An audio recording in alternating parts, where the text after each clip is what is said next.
विधानसभा चुनाव को लेकर झारखंड कांग्रेस की ओर से घोषणा पत्र जारी की गई है, जिसमें कई वादे भी किए गए हैं। कांग्रेस ने अपने घोषणा पत्र में गरीब परिवारों को 250 यूनिट और कृषि कार्य के लिए मुफ्त बिजली देने का वादा किया है। इसके अलावा मॉब लिंचिंग रोकने के लिए प्रभावी कानून बनाने और जातिगत जनगणना कराने का भी वादा किया गया है। झारखंड कांग्रेस के मैनिफेस्टो कमेटी के अध्यक्ष बंधु तिर्की ने कहा कि राशन 5 किलो से बढ़ाकर 7 किलो किया गया है। वहीं अल्पसंख्यक स्कूलों की तरह प्राइवेट स्कूल को भी अनुदान दिया जाएगा। झारखंड प्रदेश के परिप्रेक्ष्य में और विशेषकर आदिवासी मूलवासियों के हित को ध्यान में रखते हुए, जिसमें कई एक ऐसे संगठन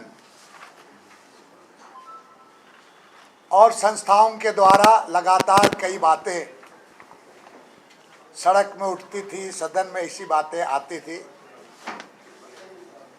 इन तमाम बातों को लेकर, विषयों को लेकर तो कमेटी झारखंड प्रदेश के सभी जिलों में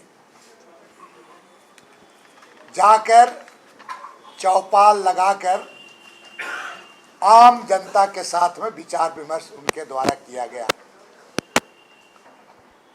और एक प्रयास किया गया कि ये जो मैनिफेस्टो हो वो आम नागरिकों का हो और झारखंड प्रदेश के लिए बेहतर